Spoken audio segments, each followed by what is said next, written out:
ಆಸ್ತಿ ವಿವಾದಕ್ಕೆ ಭೀಮಾ ತೀರದಲ್ಲಿ ಗುಂಡಿಕ್ಕಿ 6 ಜನರ ಭೀಕರ ಹತ್ಯೆ. ಆಸ್ತಿ ವಿವಾದದ ಹಿನ್ನೆಲೆ ಭೀಕರ ಹತ್ಯಾಕಾಂಡ ನಡೆದಿದ್ದು 6 ಜನರನ್ನು ಗುಂಡಿನ ದಾಳಿ ನಡೆಸಿ ಹತ್ಯೆ ಮಾಡಿರುವ ಘಟನೆ ವಿಜಯಪುರ ಜಿಲ್ಲೆಯ ಚಡಚಣ ತಾಲೂಕಿನ ಗೋವಿಂದಪುರ ಗ್ರಾಮದಲ್ಲಿ ನಡೆದಿದೆ. ಗ್ರಾಮದ ಮಿರಾಳೆ ಹಾಗೂ ಗೊಳಗಿ ಕುಟುಂಬಗಳ ನಡುವೆ ಹಲವು ವರ್ಷಗಳಿಂದ ಜಮೀನು ಸಂಬಂಧಿತ ವಿವಾದ ನಡೆಯುತ್ತಿತ್ತು ಎನ್ನಲಾಗಿದೆ. ಇದೇ ವೈಷಮ್ಯ ಹತ್ಯಾಕಾಂಡಕ್ಕೆ ಕಾರಣವಾಗಿರಬಹುದು ಎಂದು ಶಂಕಿಸಲಾಗಿದೆ.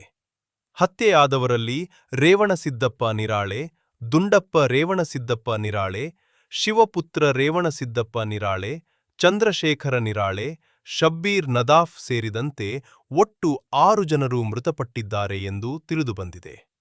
ಘಟನಾ ಸ್ಥಳಕ್ಕೆ ಹಿರಿಯ ಪೊಲೀಸ್ ಅಧಿಕಾರಿಗಳು ಭೇಟಿ ನೀಡಿ ಪರಿಶೀಲನೆ ನಡೆಸಿದ್ದು, ಆರೋಪಿಗಳ ಪತ್ತೆ ಹಾಗೂ ಬಂಧನಕ್ಕೆ ವಿಶೇಷ ತಂಡಗಳನ್ನು ರಚಿಸಲಾಗಿದೆ. ಗ್ರಾಮದಲ್ಲಿ ಉದ್ವಿಗ್ನ ವಾತಾವರಣ ನಿರ್ಮಾಣವಾಗಿರುವ ಹಿನ್ನೆಲೆಯಲ್ಲಿ ಬಿಗಿ ಪೊಲೀಸ್ ಬಂದೋಬಸ್ತ್ ಏರ್ಪಡಿಸಲಾಗಿದೆ. ಹತ್ಯೆಯ ನಿಖರ ಕಾರಣ ಹಾಗೂ ಘಟನೆಯ ಸಂಪೂರ್ಣ ವಿವರಗಳು ಪೊಲೀಸ್ ತನಿಖೆಯ ಬಳಿಕವೇ ತಿಳಿದುಬರಬೇಕಿದೆ.